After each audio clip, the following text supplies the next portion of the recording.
एक छोटे से कस्बे सेंटरविल में दो police officer, chief Cliff Robertson और ऑफिसर रॉनी पीटरसन, एक चोरी हुए मुर्गे की रिपोर्ट पर जाते हैं। किसान फार्मर फ्रैंक मिलर को लगता है कि उसका मुर्गा हर्मिट बॉब ने चुराया है। दोनों पुलिस ऑफिसर जंगल में रहने वाले हर्मिट बॉब से मिलने जाते हैं। बॉब उन्हें वहां से चले जाने के लिए हवा में गोली चला देता है। रॉनी पूछता है, क्या हमें उसे गिरफ्तार कर लेना चाहिए? लेकिन क्लिफ जवाब देता है, नहीं, मैंने उसे बचपन से जाना है। उसने कभी किसी को नुकसान नहीं पहुंचाया। मुझे नहीं लगता कि उसने मुर्गा चुराया होगा। वहीं गाड़ी में दोनों इस बात पर चर्चा करते हैं कि रात के 8 बजने के बाद भी सूरज क्यों नहीं डूबा। उनकी radio call officer Mindy Morrison से कट जाती है और रॉनी का फोन और घड़ी भी काम करना बंद कर देते हैं। रॉनी कहता है, यह सब अच्छा नहीं होगा, और यह बात वह फिल्म में बार बार दोहराता है।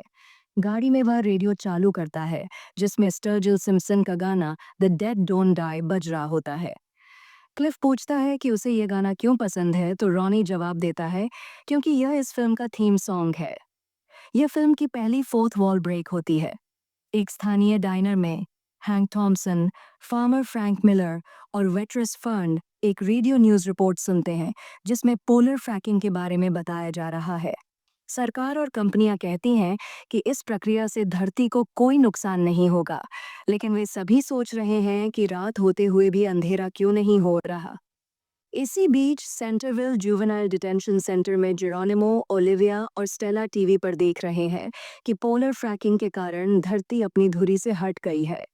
वहीं डिलीवरी मैन डीन, जो WUPS के लिए काम करता है, बॉबी विंग्स के गैस स्टेशन पर कुछ दुर्लभ कॉमिक्स पहुंचाता है। बॉबी पूछता है, कुछ ऐसा कहो जिसे मैं याद रख सकूं। डीन जवाब देता है, दुनिया परफेक्ट है, डिटेल्स पर ध्यान दो। सेंटरविल में अजीब घटनाएं तेजी से बढ़ने लगती हैं। डैनी, जो एक मोटल का मालिक है, टीवी पर देखता है कि पालतू जानवर गायब हो रहे हैं। वह अपना बिल्ली खोजने जाता है, लेकिन वह नहीं मिलती। फार्मर फ्रैंक को भी अपने खेत में कोई जानवर नहीं मिलता। रात होते ही फर्न और लिली, जो डाइनर में सफाई करती है, जेल्डा विंस्टन के बारे में चर्चा करते हैं। जेल्डा नई अजीबोगरीब महिला है जो कस्बे के एवर आफ्टर नाम के फ्यूनरल होम की अंडरटेकर है। वह तलवार से अभ्यास करती दिखती है। इसी रात कब्रिस्तान में दो मुर्दे वापस जिंदा हो जाते हैं और डाइनर में पहुंचकर फर्न और लिली को मारकर खा जाते हैं। फिर वे काउंटर पर रखी कॉफी पीते हैं और कप तोड़ देते हैं। सुबह होते ही क्लिफ, रॉनी और मिंडी डाइनर में पहुंचते हैं। रॉनी कहता है कि ये सब जॉम्बीज का काम है, लेकिन क्लिफ उसकी बात को मजाक में लेता है। इसी बीच जोई और उसके दोस्त जैक और जैक शहर में आते हैं और गैस स्टेशन पर रुकते हैं। क्लिफ उन्हें चेतावनी देता है कि वे रात को बाहर न निकलें। क्लिफ और रॉनी कब्रिस्तान में दो खुली कब्रें देखते हैं। हमिट बॉब जंगल से यह सब देखता है और समझ जाता है कि यह जंबी प्रलय है। रात होते ही कब्रिस्तान से और मुर्दे उठ खड़े होते हैं। डैनी मोटल में मारा जाता है। क्लिफ और रॉनी अपने पुलिस स्टेशन में हथियार ले जाते हैं। तभी वहां कैद शराबी की लाश जिंदा हो जाती है। वह बार बार शार्दोने शार्डोने कहती है और रॉनी उसका सिर काट देता है। जेल्डा तलवार से कई लाशों को मार देती है और पुलिस स्टेशन में पहुंचती है। वह क्लिफ और रोनी से कहती है कि वह कब्रिस्तान में उनसे मिलेगी। जब क्लिफ और रोनी होटल पहुंचते हैं तो जो, जैक और जैक को मरा हुआ पाते हैं। रात भर जम्बीज शहर में घूमते हैं।